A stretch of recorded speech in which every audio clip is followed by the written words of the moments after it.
Hey everyone, welcome back to another episode of True Crime with Lux. To be talking about Joseph Roy Metheny, a serial killer and rapist in the Maryland area. On December 15th of 1996, the Baltimore police discovered the body of Kimberly Spicer. She was discovered buried under a trailer in a pallet factory. That day, police arrested a suspect, Joseph Metheny.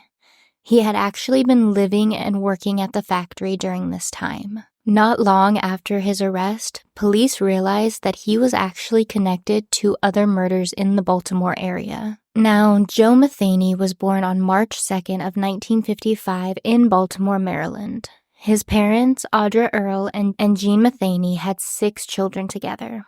After Joe was arrested, he had told police that he was raised in a very abusive household, and his parents would leave him with different relatives all of the time. His mother, on the other hand, had said he was a normal kid. He had a normal childhood. He was very smart. He was a nice boy. He had a good childhood, and if he ever felt neglected, it was his own fault. She said she never abused any of her children, and Joe was never placed with any relatives while growing up. So he was known to be a bit of an exaggerator when it came to the stories he would tell, especially his childhood. Maybe it was an excuse for his behavior, or maybe it was to gain some kind of sympathy. As we'll come to see, Joe lies a lot. As a kid, he and his family had lived in West Virginia, where his dad worked as a laborer to support the family. However, when Joe was 6 years old, his father was killed in a car accident. This devastated their family, and now, while grieving the loss of her husband, Audra had to find a work to support her 6 children. She found a lot of odd-end jobs here and there, and she just worked constantly to make sure that the bills were paid and her children were taken care of. So maybe Joe got the feeling of being neglected because his mom was always working all the time. People who had known him growing up said that he was a great kid, didn't get into any trouble, and he did really well in school. However, Joe would say that he had dropped out of school in the 8th grade, which was a lie. He had actually graduated from high school. He then said at the age of 18 in 1973, he joined the Army. His mom agreed. She said, yeah, he did join the Army and he got stationed over in Germany, but his story, he said, was that he was sent straight to the Vietnam War for the final years. He had spent 2 years studying physics and working in the artillery unit where he started struggling with a heroin addiction. None of what he said was true, other than him serving time, that is. And it doesn't make sense why he needed to exaggerate what he did while serving and where he served at. Regardless of all of his lies, being in the Army did put a strain on his relationship with his family, and he didn't even talk to his mom for a year after he got out. It's hard to understand why this was, because Joe lied so much you couldn't really tell when he was telling the truth. After his arrest, he had told his attorneys that both of his parents were dead, which obviously isn't true because his mom was still around. When they found her, they asked her, why would he say these things? And she said, I'm not really sure. All I know is that throughout the years, we have kind of drifted apart. In April of 1988, Joe got arrested in Baltimore for drug possession. He did have a drug addiction at the time, and he was fined $100, and throughout his adult life, he struggled with drugs and getting into trouble with law enforcement because of it. Now, in that same year, he started working for a company called Joe Steins & Sons. They made and sold wooden pallets. Joe wouldn't be considered a reliable employee. There were times when he would just up and disappear from work, but the owners really liked him, so every time he showed back up, they would just give him his job back. Even with his lies and all of these exaggerations, Joe was a likable guy, which is it's crazy to think about the things that he's done, but that he was such a people person. After his arrest, his coworkers had nothing but nice things to say about him, saying he was fun to work with and that he made the days go by fast and just made them feel like they weren't at work. Now, he was living on the Stein & Sons property. And the owner allowed this, trying to help Joe out because due to his addiction, he did struggle to keep a place to live. So he would usually end up couch surfing with various friends. No one had a problem at first with Joe having a trailer on the property, but as time passed, they started to rethink that decision. They started to see changes in his personality, especially after he had spent a year in jail for theft. They said after he came back, he just started drinking a lot, using a lot more drugs, and he was hiring sex workers all of the time. Just a very different person than he was prior to going to jail. He had even built a barricade out of old pallets around his trailer on the property. And it wasn't just his coworkers who noticed these changes. Joe had quite a few friends around town, and a woman named Connie Snow, who worked at the South Side bar that Joe went to, said that he was very polite and she saw him all the time there just hanging out and playing pool. Unfortunately, one of Joe's victims ended up being Connie's sister. Now, like I said, it's very hard to tell what is true within all the lies that Joe tells. But in his confession, he said his crimes started in 1976, when he unintentionally killed a man in a bar fight. Then in 1989, he claims to have killed 2 sex workers. He couldn't remember their names, and some of the times and areas make it possible that he committed crimes there, but the first actual documented murder was on February 22nd of 1994. He killed 28-year-old Tony Lynn Ingrassia. He chose her because she was struggling with drug addiction and hadn't seen her family since November. Her father said that she had really been trying lately to get clean. Police found her body a few days after he had killed her. She was found along Interstate 95 in Baltimore. During examination, it was found that she was sexually assaulted, stabbed, and strangled before he dumped her body on the side of the interstate. July of 1994, he killed 39-year-old Catherine Magaziner. She had also struggled with drug addiction. He said on July 2nd, maybe it was the 3rd, he had met Catherine on the south side and convinced her to come back to his trailer. Once they were there, they had sex. He then choked her until she passed out and then wrapped an extension cord around her neck and strangled her to death. He then took her body into the wooded area near his trailer and buried her in a shallow grave.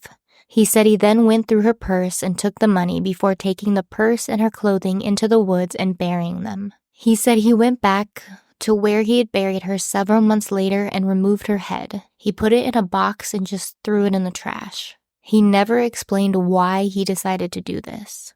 Years later, when police found her body, it was confirmed that her head was missing. In 1995, he was living in an unhoused camp under the Hanover Street Bridge. There were 2 33-year-old men who also lived there, named Randall Brewer and Randy Piker. Apparently, there was some kind of dispute between these men and Joe, and on August 2nd, Joe bludgeoned them both to death with an axe. He then placed them on an old mattress and covered them with blankets and trash. Their bodies were soon discovered, and Joe was arrested for the murders.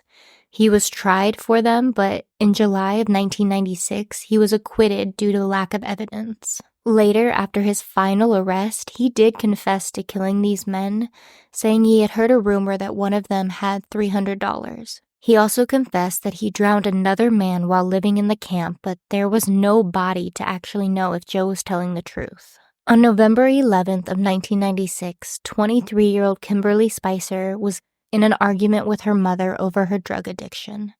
Because the week prior, Kimberly's brother died from an overdose, and her mother didn't want to lose her as well. Kimberly left the house and went to the Southside bar. This was where she ran into Joe. Now, Joe says that he convinced her to go back to his trailer, and when they got there, he stabbed her 26 times. He then wrapped her in a red tarp until he could figure out what to do with her body. 2 weeks later, he brought 37-year-old Rita Kemper back to his trailer. He said he tried to have sex with her, but she said no. She said that she was there to hang out, and the two had met before. They ran in the same circles, had the same friends. She said that Joe was a nice and funny guy, so she wasn't worried about being alone with him at his trailer. She said that his nickname in the friend group was Tiny, so that's what she would call him. But that night, she said he was different. Like, you could see the evil in his eyes. She said that She believed he was going to kill her, and he even said that she could scream, but he would kill her and bury her in the woods. She said after they had gotten to the trailer that night, he slapped her and told her to take off her pants. She said the second that he was distracted, she ran, but he chased after her, and when he caught up to her, he choked her and dragged her back to the trailer. He was getting ready to sexually assault her when she was able to get away again through an open window. Now, a few days later, the police received an anonymous call from an employee at Stein & Sons. The employee said that Joe had come to him saying that he had killed a girl and he needed help burying the body. So on December 15th, police went to the property, and that's when they discovered Kimberly Spicer's body underneath his trailer. They went inside and they found evidence of the crime scene. They arrested Joe, along with Joseph Stein, the owner of the company, on suspicion of murder because they had left the Christmas party together that night. Joe was charged with first-degree murder and held without bail. Joseph Stein was charged with being an accessory after the fact of homicide. Joseph's charges were soon dropped after it was discovered that he had no idea what Joe was doing. He had no involvement in any of it. However, while police searched the property, they did discover a firearm, and Joseph was arrested again because he was a felon, so he wasn't allowed to own a firearm. He had been arrested a few years prior to this for an arson. Now, Joe Metheny had a lot to say after his arrest, and he wanted to confess to everything.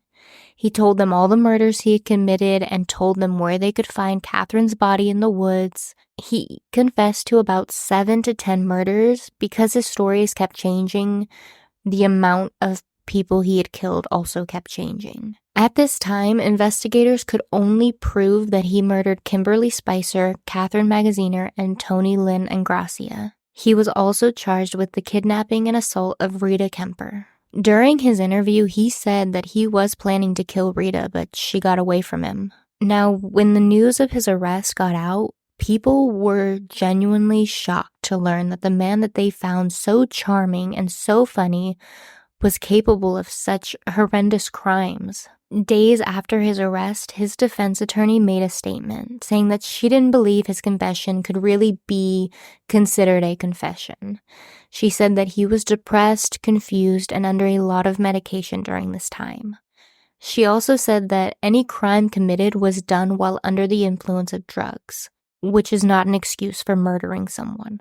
She also said that she had no reason not to believe him, kind of contradicting herself in her statements. On January 30th, Joe was indicted for the 3 counts of murder, and his trial was set to start in March of 1997. However, by the time the trial came around, investigators didn't have enough evidence for Tony Lynn's murder, so unfortunately they had to drop the charges. Joe pleaded not guilty to the murders of Kimberly and Catherine, and the trial for their murders were set for July. After the hearing, the district attorney said that they were going for the death sentence. His defense said that they were offered a deal that if he had pled guilty, that he would get life in prison. His defense turned down this deal because they believed it wasn't a fair trade. I mean, at this point, he had already confessed all of these, so I don't understand why getting life in prison for pleading guilty would not be a fair trade. His trial ended up being delayed because his defense wanted a change of venue due to the media. However, in November, he did end up going to trial for the kidnapping and assault of Rita Kemper. On November 17th, a jury found him not guilty of the attempted murder of Rita, but did find him guilty of the kidnapping and assault. He was given a 50-year prison sentence. On March 22nd, Joe was found in his cell bleeding from his neck. He was rushed to the hospital, where he survived. He finally went to trial for Kimberly's murder, and he was found guilty of first-degree murder and given life in prison without the possibility for parole. He then went to trial for the murder of Catherine, where Joe changed his plea from not guilty to guilty, and he was sentenced to death.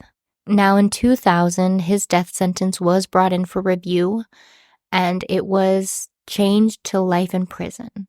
They felt that the evidence didn't support the death penalty. On August 5th of 2017, guards found Joe Metheny dead in his cell.